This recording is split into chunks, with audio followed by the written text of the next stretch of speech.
In example 3, we have some radical expressions that can be simplified and combined, but they are also combined with fractions. So we have two things to do. In A, we're going to simplify the radical, and let's do that first.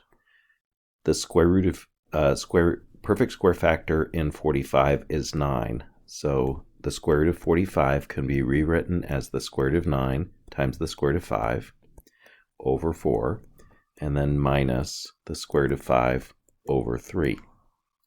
So in simplified form, the first fraction is 3 times the square root of 5 over 4, and the second is square root of 5 over 3.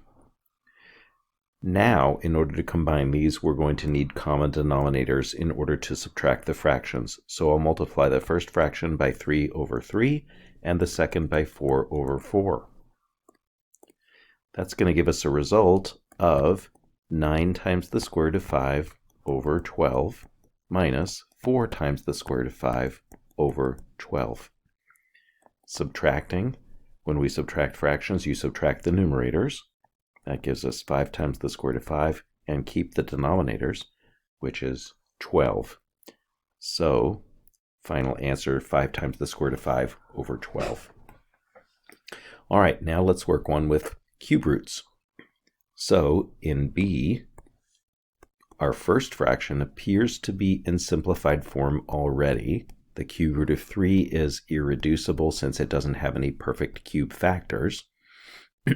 The second fraction, we can distribute that cube root to both the numerator and denominator. And in the denominator, the cube root of 125 is 5. In the numerator, cube root of 24 can be factored into the cube root of 8, and 8 being a perfect cube factor, times the cube root of 3.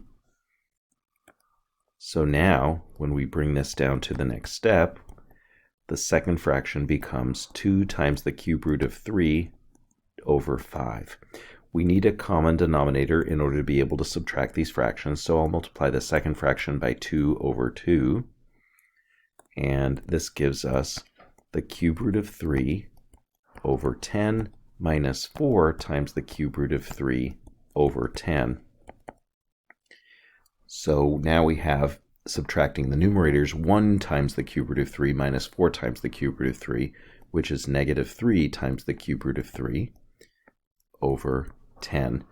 And there's our final result. Okay, there are a couple for you to try, or actually just one. Pause the video while you try this C on your own. All right, you should have gotten a final answer of 7x times the square root of 7, all divided by 10. All right, let's move on now to multiplying radicals. When we multiply in example 4a, it's important to realize that there's implied multiplication here as well as the one that's specifically indicated. The implied multiplication is 5 times the square root of 2 times 3 times the square root of 7, and we know that when we multiply 4 numbers together, it doesn't matter what the order is. So I'm just going to change the order. And you may not choose to write all of this, but I'm being really explicit with what I'm writing. Now we can multiply any of the factors together, and 5 times 3 is convenient to do. That's 15. And the square root of 2 times the square root of 7 are both under a square root. When we multiply those two together, we get the square root of 14. And so that's the final answer in simplified form. In B, we have a monomial, a single term, times a binomial, 2 terms. And so just like we would do when we have variable expressions, we're going to distribute the multiplication over the addition. So the square root of 3 times 5 is 5 times the square root of 3. Remember, the coefficient always goes on the left, just like when you write a variable expression. And then plus the square root of 3 times the square root of 30 is the square root of 90. And now we have to simplify the square root of 90. Square root of 3 is irreducible.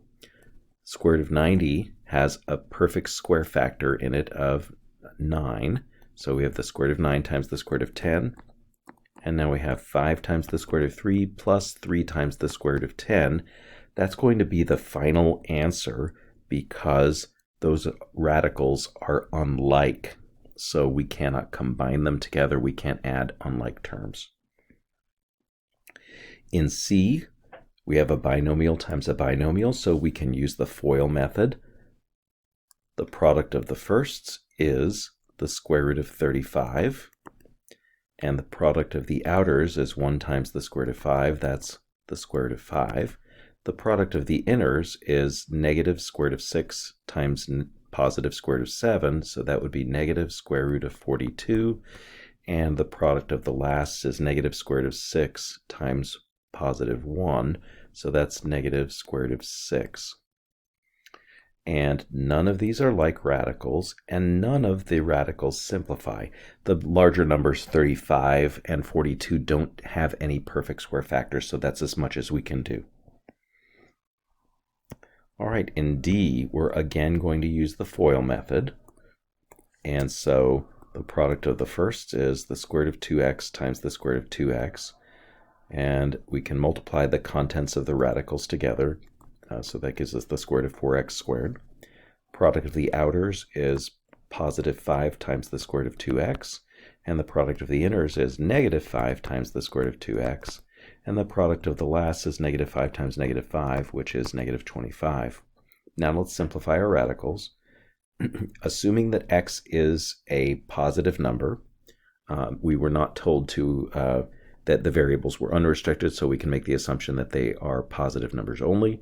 The square root of 4x squared is 2x. The two middle terms here add up to 0, and then the last term is minus 25, so that's as much as we can do. Now you might have skipped the FOIL method if you realize that this is a minus b times a plus b, whose product is always a squared minus b squared. In E, we have the square of a binomial. Remember that squaring cannot be distributed over subtraction, so instead we have to think about this as 4 times the square root of 3 minus 1 times 4 times the square root of 3 minus 1. Now, using the FOIL method, the square root of 4 times the square root of 3 times itself will be 16 times the square root of 9. The product of the outers, negative 1 times 4 times the square root of 3, so that's negative 4 times the square root of 3. The product of the inners is the exact same, and that's going to happen whenever you square a binomial. You'll have inners and outers that will yield the same result. And then the product of the last, negative 1 times negative 1, is positive 1. Now let's simplify. 16 times the square root of 9 is the same as 16 times 3, so that's 48. And then the two next terms can be combined together. They're like radicals, so minus 8 times the square root of 3 plus 1. And then that's going to give us a final answer of 49 minus 8 times the square root of 3. Notice that the 49 and the 8 cannot be combined since the 8 is multiplying the square root of 3. In the next example, we have another binomial squared, but we have a variable expression this time. So I'm just going to write it out as the square root of 2x plus 3 minus 5 times the square root of 2x plus 3 minus 5, and FOIL. The product of the first is the square root of 2x plus 3 squared. And the product of the outers, minus 5 times the square root of 2x plus 3. And the product of the inners, minus 5 times the square root of 2x plus 3. And the product of the last is positive 25. We can simplify the square root squared. That's just 2x plus 3. Combine the radicals, the second and third terms, and that will give us minus 10 times the square root of 2x plus 3. And then we bring down that plus 25. Now the only like terms that need to be added together are the 3 and the 25, which gives us 2x plus 28 minus 10 times the square root of 2x plus 3. All right, there are a few for you to try, so please pause the video while you try G. For G, you should have gotten a result of 28 times the square root of 15. All right, now please pause the video while you try H. Right, for h, you should have gotten an answer of 4 times the square root of 5 minus 5 times the square root of 2. Notice that we have unlike radicals, so they cannot be combined. So next, pause the video while you try I. In I, you should have gotten a result of 67 plus 12 times the square root of 7. Now one last one. Try J, which has a variable binomial squared. Pause the video while you do this. Final result for this should be x plus 13 plus 6 times the square root of x plus 4. And that's it for the lesson.